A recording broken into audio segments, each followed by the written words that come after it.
Hello everyone this is Keshav welcome to my YouTube channel teaching Yatra. आज के आमरा এই চ্যানেলের মাধ্যমে বাংলা পেডাগজির একটি গুরুত্বপূর্ণ সেশন নিয়ে এসেছি, যেগুলো 21 ডিসেম্বরের অনলাইন শিফটে এসেছিল।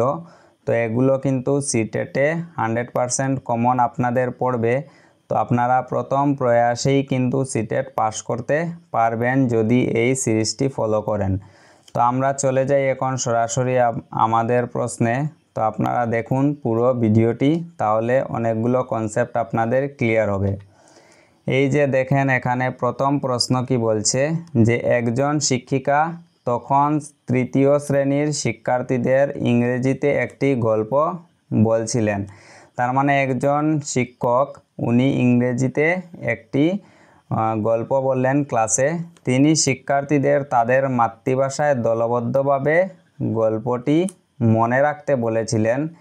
তিনি প্রচার করেছেন। তো একজন ক্লাস 3-র টিচার উনি ইংরেজি পড়িয়ে বলেছিলেন যে ছাত্রছাত্রীদেরকে এই গল্পটি মনে রাখার জন্য।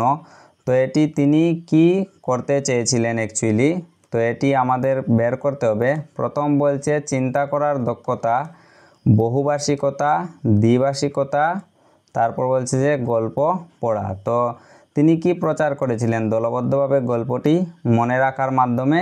তো এটা আনসার হয়ে যাবে বহুভাষিকতা, কারণ একটা ক্লাসে অনেক ধরনের ছাত্রছাত্রীরা আসে যারা বিভিন্ন ধরনের ভাষায় কথা বলে। তো সেজন্যই এটির অপশন হয়ে যাবে বহুভাষিকতা। তো ওরা নিজেদের মতো করে গল্পটি মনে রাখবে, সেজন্য এটা হবে অপশন নাম্বার 2।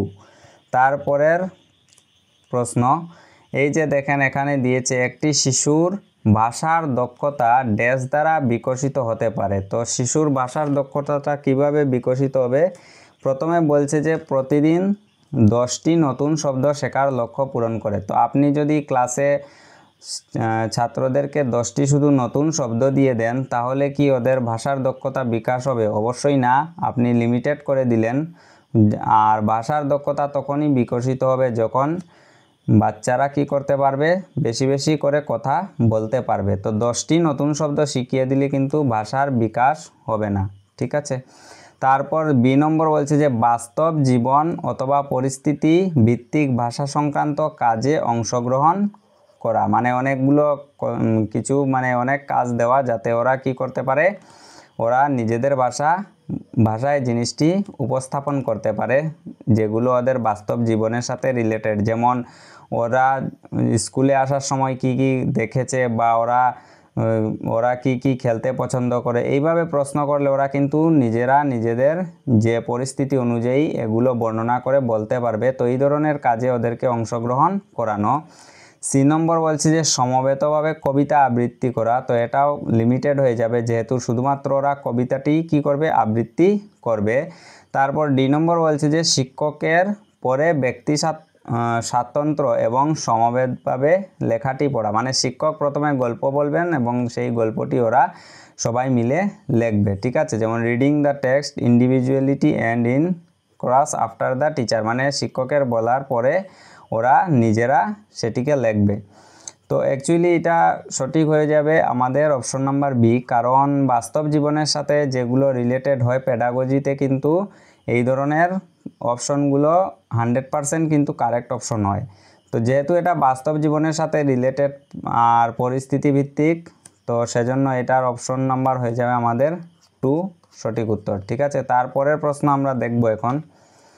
এই যে দেখেন 3 নম্বর প্রশ্ন এসেছে, বিক্স এবং কাল্প শব্দটি প্রবর্তন করেছিলেন। তো বিক্স এবং কাল্প কে প্রবর্তন করেছেন এটি জানার আগে আমরা এটার সম্পূর্ণ নাম দেখব।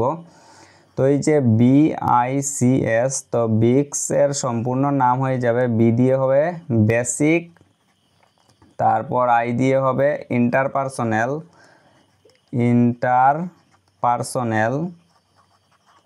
তারপর সি দিয়ে হয়ে যাবে কমিউনিকেশন, তারপর এস দিয়ে হয়ে যাবে স্কিল, ঠিক আছে, এস দিয়ে হবে স্কিল। তো এটার সম্পূর্ণ ফর্ম হবে বেসিক ইন্টারপার্সোনাল কমিউনিকেশন স্কিল বা স্কিলস। আর কাল্প যেটি সেটির হবে যেমন CA এল পি কাল্প। তো এটার ফুল ফর্ম হবে কগনিটিভ, সি দিয়ে হবে কগনিটিভ, কগনিটিভ, আর এ দিয়ে হবে একাডেমিক, এ দিয়ে হবে কি একাডেমিক, একাডেমিক, তারপর এল দিয়ে হবে ল্যাঙ্গুয়েজ, ল্যাঙ্গুয়েজ, আর পি দিয়ে হবে প্রফিসিয়েন্সি, প্রফিসিয়েন্সি। তো কাল্পের সম্পূর্ণ নাম হয়ে যাবে কগনিটিভ একাডেমিক ল্যাঙ্গুয়েজ প্রফিসিয়েন্সি, আর বিক্সের সম্পূর্ণ নাম হবে বেসিক ইন্টারপার্সোনাল কমিউনিকেশন স্কিলস। তো এগুলো আমরা জানবো যে এগুলোর অ্যাকচুয়ালি ডিফারেন্স কি। বেসিক ইন্টারপার্সোনাল কমিউনিকেশন স্কিলস হচ্ছে যেগুলো আমরা সাধারণভাবে মাতৃভাষা, যেগুলো আমাদের ঘরোয়া ভাষা যেটি আমরা বলি সব সময়। আর কাল্প হচ্ছে যখন আমরা কোনো স্কুলে যে ভাষাগুলোতে আমরা আনসার রাইটিং করি বা স্কুলে যখন কোনো কিছু আমরা বলি, তো এই যে ভাষাগুলো হচ্ছে অ্যাকচুয়ালি কাল্প, মানে কগনিটিভ একাডেমিক, যেগুলো একাডেমিক ক্ষেত্রে আমরা ব্যবহার করি যে ভাষাগুলা, যেমন আমাদের যে পরীক্ষায় আনসার লিখতে হয়, তো আনসারের লেখার ক্ষেত্রে যে ভাষাটি আমরা ব্যবহার করি সেগুলো হয়ে যাবে কি কাল্প। আর যখন আমরা কমিউনিকেশন করি নিজেদের মধ্যে বা বন্ধুবান্ধবরা, তো এটা হয়ে যাবে কি বিক্স বা বেসিক ইন্টারপার্সোনাল কমিউনিকেশন স্কিলস। তো এটা অ্যাকচুয়ালি কে প্রবর্তন করেছিলেন, এই যে কনসেপ্ট এটি প্রবর্তন করেছিলেন জিম কিউমিন্স। ওকে, তো এটার অপশন হয়ে যাবে সি, এগুলো হবে না, লেভ ভাইগোস্কিও না, পানিনিও না, জিন পিয়াগেটও না। ঠিক আছে, তো তারপরের অপশন আমরা দেখে নেব। এই যে দেখেন এখানে 4 নম্বর অপশন কি বলছে যে নিচের কোন বিবৃতিটি সঠিক এবং কোনটি ভুল, মানে কোনটা সঠিক এখানে দিয়েছে যে অপশন দুইটার মধ্যে, এগুলো আমাদের বের করতে হবে সঠিক কোনগুলো এবং ভুল কোনগুলো। তো প্রথমে দিয়েছে কি 1 নম্বর, প্রতিটি ভাষার নিজস্ব ব্যাকরণ আছে। তো এটা তো কারেক্ট হবে, কারণ সব ভাষারই কি থাকে নিজস্ব ব্যাকরণ থাকে, বাংলারও যেভাবে আছে, ইংরেজিরও সেইভাবে আছে, হিন্দি বা উড়িয়া সব ভাষার কিন্তু নিজস্ব ব্যাকরণ আছে। তারপর পরে বলছে যে প্রতিটি ভাষার নিজস্ব লিপি আছে, লিপি মানে কি স্ক্রিপ্ট। তো স্ক্রিপ্ট প্রতিটি ভাষার ক্ষেত্রে নেই, কারণ কি দেখেন, মনে করেন ডিমাসা একটি ভাষা, ডিমাসা কি, ডিমাসা হচ্ছে একটি ভাষা, তো ডিমাসা ভাষার কোনো স্ক্রিপ্ট কিন্তু নেই। আর আমাদের যেমন বাংলা ভাষার স্ক্রিপ্ট কি, যেমন ও আ ক খ, ও আ ক খ, এগুলো হচ্ছে আমাদের কিন্তু কি স্ক্রিপ্ট। সেইভাবে ইংরেজিতে যেমন আমাদের আছে এ বি সি ডি, সেইভাবে হিন্দিতেও যেমন আছে এইভাবে ক খ, এগুলো কিন্তু আমরা এভাবেই ব্যবহার করি এই যে স্ক্রিপ্টগুলো। কিন্তু এই যে ডিমাসা ভাষা বা এরকম অনেক ভাষা আছে যেগুলোর স্ক্রিপ্ট নেই, তার মানে বলছে যে প্রতিটি ভাষার নিজস্ব লিপি আছে, এটা কিন্তু ভুল, কারণ অনেক ভাষার নিজস্ব লিপি নেই। যেমন খাসিয়া একটি ভাষা, কাশিয়া, তো এই কাশিয়া ভাষারও কিন্তু খ হবে, খাসিয়া ভাষারও কি নেই, নিজস্ব লিপি নেই। ঠিক আছে, তো এই যে ডিমাসা, খাসিয়া এই ভাষা কিন্তু এগুলো তো ভাষা আছে, কিন্তু এদের নিজস্ব কি নেই, লিপি নেই। তো এটার অপশন হয়ে যাবে যে অনলি ওয়ান ইজ কারেক্ট। তো এটা অনলি ওয়ান ইজ কারেক্ট, কিন্তু এখানে দেখেন অপশন, এই যে সি নম্বর অপশনে কি বলছে যে বোথ 1 and 2 আর কারেক্ট, তো এটাও হবে না। আর এখানে বি নম্বর অপশনে বলছে যে অনলি 2 ইজ কারেক্ট, এটাও হবে না। আর এখানে দেখেন ডি নম্বর অপশনে কি বলছে যে 1 is correct but 2 is incorrect, তার মানে এটাই ঠিক আছে যে 1 নম্বরটা সঠিক আর 2 নম্বরটি ভুল। তো এইটা কিন্তু আমাদের অপশন হবে। আর যদি এই অপশনটা না থাকতো তাহলে কিন্তু অপশন আমাদের এটি হতো যে অনলি 1 ইজ কারেক্ট, কিন্তু যেহেতু আমাদের দিয়ে দিয়েছে যে only 1 is correct but 2 is incorrect, সেজন্য আমাদের এটাই হবে আমাদের প্রপার আনসার, ডি নম্বর। ওকে, তারপরে নেক্সট আমরা দেখে নেব। এই যে এখন আমরা দেখছি 5 নম্বর প্রশ্ন, ভাষা ড্যাশের সাথে সম্পর্কিত। তো ভাষা কিসের সাথে সম্পর্কিত? প্রথম বলছে যে সমাজ কিন্তু সংস্কৃতি নয়, সোসাইটি বাট নট কালচার। তো এটা না, কারণ ভাষা সোসাইটি এবং কালচার দুটোটির সঙ্গে কিন্তু ওর সম্পর্ক আছে। তারপরে বলছে সমাজের সংস্কৃতি মানে কালচার অফ সোসাইটি। তারপর বলছে যে যেসব প্রতীক কণ্ঠস্বর নয়, তো এটাও ভাষা না। সেই ভাষার লিখিত রূপ, তাই উপভাষা কোনো ভাষা নয়, তো এটিও হবে না। তো এটার আনসার হবে কারেক্ট, সমাজের সংস্কৃতি। মানে আমরা যে সমাজে থাকি সেই সমাজে এই ভাষাগুলো কিন্তু গ্রহণযোগ্য আছে, ভাষার গ্রহণযোগ্যতা আছে। আমরা যে ভাষায় কথা বলি এগুলো কিন্তু আমাদের যে আশেপাশের মানুষ আছে তারা কিন্তু সেই ভাষাটা বুঝতে পারে, এবং তারাও যে ভাষায় কথা বলে আমরাও সেই ভাষায় কথা বলি, এবং আমাদের মধ্যে কমিউনিকেশন হয়। সেজন্য এটা সমাজের একটি সংস্কৃতি হবে ভাষা, ঠিক আছে, এর সাথে সম্পর্কিত। তো নেক্সট আমরা দেখব এখন এই যে 6 নম্বর প্রশ্ন, দ্বিতীয় ভাষায় কথা বলা শেখার সাথে ড্যাশ জড়িত নয়। তার মানে কি দ্বিতীয় ভাষার যে কথা বলা এটা শেখার কিসের সাথে জড়িত নয় বলেছে আমাদের। তো দ্বিতীয় ভাষার কথা বলা এর উচ্চারণ, দ্বিতীয় ভাষায় যদি মনে করেন আমাদের মাতৃভাষা হচ্ছে বাংলা, ঠিক আছে, তো আমাদের মাতৃভাষা বাংলা, কিন্তু আমরা যদি বলি দ্বিতীয় ভাষা আমাদের কি, দ্বিতীয় ভাষা আমাদের মনে করেন একটা রিজনাল ল্যাঙ্গুয়েজ, যেমন ইংলিশ আমরা যদি ধরি ইংলিশ, তো এই যে ইংলিশ আমাদের মনে করেন দ্বিতীয় ভাষা, তো এই দ্বিতীয় ভাষার ক্ষেত্রে কি হবে, এর উচ্চারণ ইংলিশ বা হিন্দি, এটাকে যদি আমরা দ্বিতীয় ভাষা হিসেবে কনসিডার করি তাহলে কি হবে যে ইংলিশ বা হিন্দি দুটোটিকে যদি আমরা যে কোনো একটিকে দ্বিতীয় ভাষা হিসাবে কনসিডার করি তো এদের উচ্চারণ কিন্তু আমাদের আছে, ঠিক আছে। তারপর বলছে যে সি নম্বর বলছে কি দ্বিতীয় ভাষা ব্যাকরণগত ভাষা। তো ব্যাকরণ কিন্তু হিন্দি হোক বা ইংলিশ হোক যে কোনো একটি যদি আমরা সেকেন্ড ল্যাঙ্গুয়েজ হিসাবে ধরি তো এটার কিন্তু কি আছে, গ্রামেটিক্যাল ল্যাঙ্গুয়েজ, মানে গ্রামার ওদের আছে। যেমন আমরা সিটেটে এক্সাম যখন দেই, যেমন আমরা প্রথম ভাষা হিসাবে আমরা বাংলাকে বেছে নেই, যারা আমরা বরাক ভ্যালি স্টুডেন্ট আমরা কিন্তু প্রথম ভাষাকে প্রেফার করি বাংলা, আর দ্বিতীয় ভাষা কেউ কেউ নেয় ইংরেজি, কেউ কেউ কিন্তু হিন্দিও নিয়ে নেয় সেকেন্ড ল্যাঙ্গুয়েজ যেটা। তো আমরা ইংলিশ নিলেও পারি বা হিন্দি নিলেও পারি। তো এই যে এখন কথা হচ্ছে এখানে এই অপশন অনুযায়ী বলছে কি যে দ্বিতীয় ভাষার ব্যাকরণগত ভাষা, তার মানে কি ইংলিশেরও ব্যাকরণ আছে হিন্দিরও ব্যাকরণ আছে, তার মানে এটা তো কারেক্ট অপশন, কিন্তু আমাদের এখানে যেহেতু নয় সেটি উত্তর করতে হবে, গতিকে এটা উত্তর হবে না। তারপর বলছে যে সাংস্কৃতিকভাবে আবদ্ধ বক্তৃতা অনুষ্ঠান। তো এই যে ভাষাগুলা যেমন ইংলিশেই বলো বা হিন্দিই বলো এগুলো কিন্তু সাংস্কৃতিকভাবে আবদ্ধ। কারণ কি, কারণ হচ্ছে আমরা ইংলিশেও স্পিচ দিতে পারি বা হিন্দিতেও কোনো অনুষ্ঠানে গিয়ে স্পিচ দিতে আমরা পারবো, ঠিক আছে। তো এই যে বি নম্বর অপশনটি কি বলছে যে প্রথম ভাষার দৃঢ় ভিত্তি, মানে দ্বিতীয় ভাষা যদি আমরা কথা বলতে চাই তো প্রথম ভাষার মানে আমাদের জানতেই হবে বা এটার মাধ্যমেই বলতে হবে এরকম কিন্তু কোনো কথা না। কারণ আমরা যখন ইংলিশ বলবো শুধুমাত্র আমরা ইংলিশেই কমিউনিকেশন করতে পারবো, বা হিন্দি যখন বলবো আমরা হিন্দিতে শুধুমাত্র কমিউনিকেশন করতে পারবো। তার মানে এই নয় যে ইংলিশ যখন বলবো আমরা বাংলাটাকেও ঢুকিয়ে দেবো, বা হিন্দি যখন বলবো তখন আমরা বাংলা অনুবাদ করে করে সেটি বলবো, এরকম কিন্তু না। তার মানে প্রথম ভাষায় আমাদের দৃঢ় থাকতে হবে না। তো এই জন্য এই অপশনটি আমাদের ভুল দেওয়া আছে, আর এই অপশনটাই আমাদের এই প্রশ্ন অনুযায়ী এটা হবে কারেক্ট। তারপরে আমরা চলে যাই 7 নম্বর প্রশ্নে। এই যে দেখেন এখানে বলছে যে ডিসপ্লেক্সিয়া ড্যাশের সাথে সম্পর্কিত। তো এটা তো একটা ডিজিজ, তো এটা কি, এটা হচ্ছে দুর্বল মোটর দক্ষতা এবং পরিকল্পনা, এটা হবে ডিসপ্লেক্সিয়া, ঠিক আছে। তো যে ছবি দেখতে পারেন এটা ব্লাইন্ডনেস, তো এটা তো না। তারপর বলছে পড়ার ব্যাধি রিডিং ডিসঅর্ডার, এটা তো ডিসলেক্সিয়া, তো এটাও হবে না। কথা বলার ব্যাধিও এটা ডিসলেক্সিয়ার মাধ্যমে পড়বে, তো সেটাও হবে না। তারপরে আমরা চলে যাই নেক্সট প্রশ্নে। এই যে দেখেন 8 নম্বর প্রশ্ন কি বলছে, একটি পাঠ দুটি ভাগে বিভক্ত, মানে একটা মনে করেন বাংলার একটি পাঠ আছে গল্প, এটা দুইটা ভাগে বিভক্ত করা হয়েছে। তো একজন শিক্ষার্থী অর্ধেকটি পড়ে এবং তার সঙ্গী ডিকটেশন নেয়, তারপর প্রক্রিয়াটি বিপরীত হয়, একে বলা হয়, মানে একজন একটা পড়ছে এবং তারপরের জন আবার সেটি শুনে শুনে লিখছে এইভাবে আর কি, বা আরেকজন সেটি পড়ছে এবং একজন এটিকে লিখছে। তো এই প্রক্রিয়াটি কি, এটি হবে কি হবে, জিগজো ডিকটেশন, এটা হবে না। চলমান ডিকটেশন মানে রানিং ডিকটেশনও হবে না। তারপরে রচনা, এটা রচনা নয়, যেহেতু রচনা মানে এসের কথা বলছে, তো এরকম কম্পোজিশন ডিকটেশন বা এসে এরকম নয়।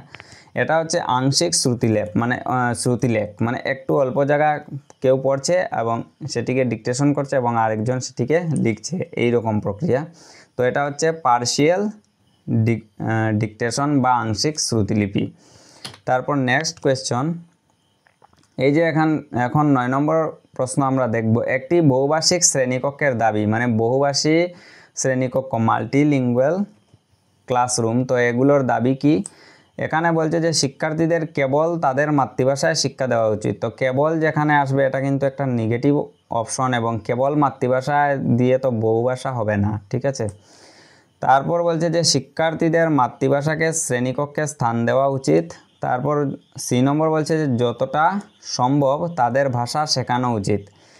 তো একটা ক্লাস আছে, মনে করেন এটা একটা ক্লাস, তো এই ক্লাসের মধ্যে অনেক ধরনের স্টুডেন্ট থাকবে, অনেক অনেক ল্যাঙ্গুয়েজের বলার স্টুডেন্ট থাকবে, কারণ হিন্দি ভাষীও থাকতে পারে, মালায়ালম ভাষী থাকতে পারে, বেঙ্গলি ভাষীও থাকতে পারে, তারপর উড়িয়া ভাষীও থাকতে পারে, খাসিয়া ভাষাও থাকতে পারে, ডিমাসা ভাষা কথা বলা মানে ছাত্রছাত্রীও থাকবে, বা অনেক ভাষায় কথা বলা ছাত্রছাত্রী কিন্তু একটা ক্লাসে থাকবে।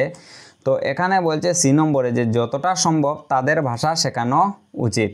মানে আপনি যে শিক্ষক হিসাবে ক্লাস করতে গেলেন, এবং যেহেতু মাতৃভাষায় আপনাকে মানে বহুভাষা শ্রেণীকক্ষের দাবি, তো মাতৃভাষায় যেহেতু এখন আমাদের ক্লাস নিতে হয়, তো আপনি কি সব ভাষায় ওদেরকে শেখাতে পারবেন? নিশ্চয় না, কারণ আমাদের একটা পিরিয়ড থাকে 45 মিনিটসের। তো এই 45 মিনিটসের মধ্যে সব ভাষায় তো পড়ে করে পাঠটি বোঝানো সম্ভব নয়। তো মাতৃভাষা তো ঠিক আছে পড়ানো হবে, কিন্তু সব ভাষায় মানে শেখানো এরকম মানে করা যাবে না। তো এখানে বলছে যে যতটা সম্ভব তাদের ভাষা শেখানো উচিত, এটা কিন্তু পসিবল হবে না। তারপর বলছে যে প্রতিটি শিক্ষার্থীর কেবল বাংলা মাধ্যমেই শেখানো উচিত। তো কেবল বাংলা মানে কেবল বাংলা ভাষায় শেখালেও হবে না।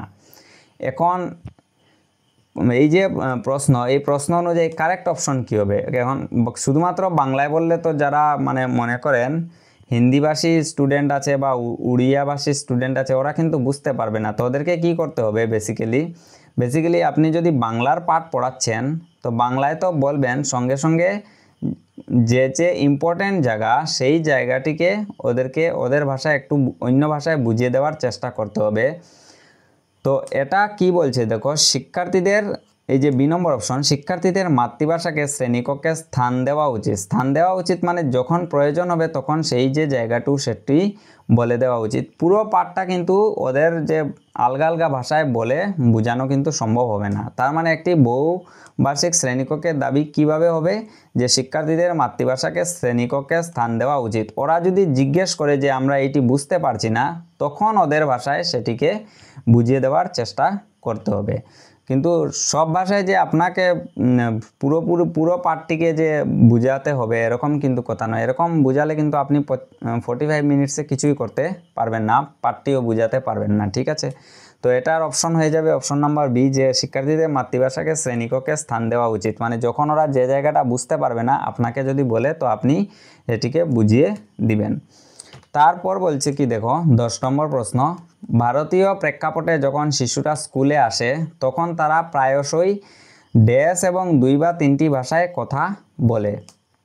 তো ওরা স্বাভাবিক, এখন মনে করেন একটা বেঙ্গলি মিডিয়ামের স্কুল আছে, তো বেঙ্গলি মিডিয়ামের যে স্কুল আছে এখানে কিন্তু অনেক, আমি আগেও বলেছি এই ভিডিওর 2টা প্রশ্নের আগে, যে অনেক ধরনের ল্যাঙ্গুয়েজ জানা স্টুডেন্ট আসবে। যেমন ওদের হোম ল্যাঙ্গুয়েজ একটা, এবং স্কুলে আসছে ওরা বেঙ্গলি মিডিয়াম স্কুলে। যেমন কেউ ডিমাসা ভাষার স্টুডেন্ট থাকতে পারে, বা কেউ খাসিয়া ভাষায় কথা বলা স্টুডেন্টও থাকবে, তাছাড়া কেউ হিন্দি ভাষায় কথা বলা স্টুডেন্টও থাকবে, কিন্তু ওরা আসছে কোথায়? বেঙ্গলি মিডিয়াম স্কুলে। তো এই এখন বলছে যে এখানে যেহেতু ওরা বেঙ্গলি মিডিয়াম স্কুলে আসবে, ওদের বাংলা তো জানতেই হবে, তাছাড়া কিন্তু ওরা ওদের হোম ল্যাঙ্গুয়েজ জানছে, ওদের যেটি মাদার টাং সেটিও কিন্তু ওরা কী করছে? জানছে। তো এখন এই প্রশ্ন অনুযায়ী কি বলছে, যে যখন শিশুরা স্কুলে আসে তখন তারা প্রায়শই ড্যাশ এবং 2 বা 3টি ভাষায় কথা বলে। তো 2-3টি ভাষায় তো ওরা কথা বলে, সঙ্গে সঙ্গে কি করতে পারে? ওরা কিন্তু এই ভাষাগুলাও বুঝতেও পারে। তার মানে ওরা বুঝতেও পারে। তো অপশন কী হয়ে যাবে? বুঝা।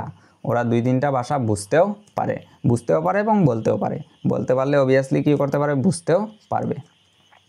নেক্সট আমরা চলে যাই, এই যে দেখেন 11 নম্বর প্রশ্ন কি বলছে, ভাষাগত দৃষ্টিকোণ থেকে ভাষা এবং উপভাষা হলো, মানে ভাষা এবং উপভাষা কি?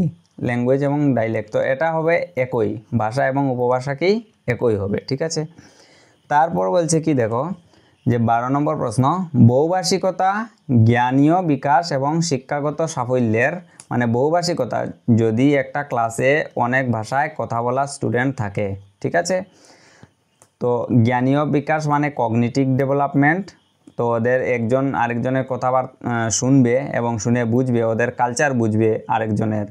এবং শিক্ষাগত সাফল্য এটা কি, এটা তো পজিটিভলি রিলেটেড, কারণ এখানে ডাইভার্স ক্লাসরুম হবে, ডাইভার্সিটি থাকবে। তো ডাইভার্সিটি একটা পজিটিভ জিনিস, কারণ হচ্ছে এখানে অনেক কালচারের ছাত্রছাত্রীরা একসাথে আসবে, তো ওদের কালচারগুলোও কিন্তু একজন ছাত্র আরেকজনের কাছ থেকে দেখে দেখে জানতে পারবে, শিখতে পারবে। তো এটা কিন্তু হবে কি ইতিবাচক সম্পর্ক হবে, তো এটা হবে পজিটিভ রিলেশনশিপ। ঠিক আছে, তো অপশন নাম্বার সি হয়ে যাবে এটা সঠিক উত্তর। এটা সোজা প্রশ্ন। তারপরের প্রশ্ন চলে যাই। এই যে দেখেন, নিয়মিত কবিতা এবং ছড়া শুনে শিশুরা কি বুঝে, মানে নিয়মিত ওরা কবিতা পড়ছে, ছড়া শুনছে, তো এটার মাধ্যমে কি হবে, শব্দ বাক্যের নিয়ম, তো শব্দ শিখবে, বাক্যের নিয়ম শিখবে। তারপর বলছে যে ছন্দ এবং ব্যাকরণ শিখবে, কবি সম্পর্কে শব্দ মানে লেখা থাকলে কবি সম্পর্কে জানবে, ভাষার মৌলিক কাঠামো। তো এটার সঠিক উত্তর দেখেই বোঝা যাচ্ছে যে এটা কি হবে, যদি কবিতা এবং ছড়া শুনে তো ভাষার মৌলিক কাঠামোটি ওরা কিন্তু জানতে পারবে, বেসিক স্ট্রাকচার অফ ল্যাঙ্গুয়েজ, এটা কিন্তু ওরা জানতে পারবে। শুধুমাত্র শব্দ বা বাক্যের নিয়ম জানবে না, ছন্দ এবং ব্যাকরণ এটা হবে না, কবি সম্পর্কে শব্দ এটাও হবে না, ভাষার মৌলিক কাঠামোটা কিন্তু ওরা জানতে পারবে যে কিভাবে ভাষাটি ব্যবহার হচ্ছে। তারপরের প্রশ্নে চলে যাই। এই যে দেখেন 14 নম্বরের যে প্রশ্নটি দিয়েছে কি, 3 ভাষা সূত্র অনুসারে স্কুলে শেখানো প্রথম ভাষাটি হওয়া উচিত। তো 3 ভাষা যে আমাদের ফর্মুলা, এটা কি, এটা হচ্ছে যে আমাদের প্রথমে মাতৃভাষা বা মাদার টাং আমাদের শিখতে হবে, তারপর শিখতে হবে আমাদের একটা সেকেন্ড ল্যাঙ্গুয়েজ, তারপর একটা হবে যখন আমরা সেকেন্ডারি স্কুলে উঠব তখন আমাদের একটা ফরেন ল্যাঙ্গুয়েজ শিখতে হবে যখন সেকেন্ডারি স্কুলে যাব। ঠিক আছে, তো প্রথমে মাদার টাং, তারপর সেকেন্ড ল্যাঙ্গুয়েজ, তারপর ফরেন ল্যাঙ্গুয়েজ, এটা হচ্ছে ত্রিভাষা সূত্র। তো এখন বলছে যে প্রথম ভাষাটি কিভাবে হওয়া উচিত, তো এখানে বলছে যে স্কুল শিক্ষার মাধ্যমে হওয়া উচিত, তারপর মাতৃভাষা এবং ইংরেজি মানে প্রথম ভাষাটির কথা বলছে, তারপর বলছে যে আঞ্চলিক ভাষা এবং সরকারি ভাষা, তারপর বলছে মাতৃভাষা অথবা আঞ্চলিক ভাষা অথবা বাড়ির ভাষা। তো আমাদের প্রথম ভাষা সবসময় মনে রাখতে হবে আমাদের মাতৃভাষা হবে। ঠিক আছে, তো মাতৃভাষাই হবে আঞ্চলিক ভাষাই হচ্ছে বাড়ির ভাষা। তো এটা সব একটাই জিনিস, যেমন মাদার টাং যেটি হবে এটা নিশ্চয়ই আমরা আগে পড়ে এসেছি যে আমাদের যে ভাষা এবং উপভাষা কিন্তু একই, সেজন্য মাতৃভাষা বা আঞ্চলিক ভাষা অথবা বাড়ির ভাষা কিন্তু হবে আমাদের প্রথম ভাষা। তো এটা হবে অপশন কারেক্ট। এবং লাস্ট আজকের যে প্রশ্ন, এই যে সেশনের 15 নম্বর প্রশ্ন, ভারতীয় সংবিধানের কোন অনুচ্ছেদে প্রতিটি রাজ্যকে হিন্দির সাথে তাদের রাজ্যে কথিত এক বা একাধিক ভাষাকে তাদের সরকারি ভাষা হিসেবে আইনত গ্রহণ করতে বলা হয়েছে? মানে কি, যেমন হিন্দি তো আমাদের রাজভাষা, আমরা জানি, যেহেতু আমরা ভারতে থাকি তো ভারতের রাজভাষা হচ্ছে হিন্দি। তো হিন্দি জানার পাশাপাশি মনে করেন আমরা তো বরাক ভ্যালিতে বসবাস করি, তো বরাক ভ্যালিতে যারা বসবাস করেন ওরা কিন্তু কি করে, আমরা বাংলা ভাষায় কথা বলি। ঠিক আছে, তো বাংলা ভাষায় কথা বলি, তো আমাদের অফিসিয়াল যে ল্যাঙ্গুয়েজ, আমরা যেখানে মনে করেন আমাদের অফিসিয়াল কাজকর্ম হয়, এখানে কি থাকবে, প্রেফারেন্সে কিন্তু আমাদের বাংলাকেও রাখতে হবে। তাছাড়া যেমন ব্রহ্মপুত্র ভ্যালিতে গেলে দেখবেন ওদের এসামিস ভাষাতে কথা বলে, তো এসামিসকে ওদের প্রাধান্য দিতে হবে। তো এই যে নিজের যে ভাষা বা মাতৃভাষা এগুলোকে যে প্রাধান্য দেওয়া হবে, তো এটা কোন আইনে এটা লিপিবদ্ধ হয়ে আছে? তো এটা হবে আর্টিকেল 345। এটা কিন্তু একটা ডিক্লিয়ারেটিভ যে আমরা পাই আগে, প্রসিডিউরাল নলেজ, ডিক্লিয়ারেটিভ নলেজ। তো এটা ডিক্লিয়ারেটিভ নলেজ এই রকমের প্রশ্ন, কারণ কি আমরা ঘোষণা করতে পারবো শুধুমাত্র, এটা কিন্তু এই যে বুঝার কিছু নেই, এটা আমাদের জানতে হবে যে আর্টিকেল 345 অনুযায়ী আমাদের এইগুলো স্থান পেয়েছে। তো আজকে এটাই ছিল আমাদের ভিডিও। তো আপনারা অবশ্যই এটা দেখেছেন বা দেখে অনেক কিছু জানতে পেরেছেন। তো stay connected with teaching Yatra. Thank you, all the very best.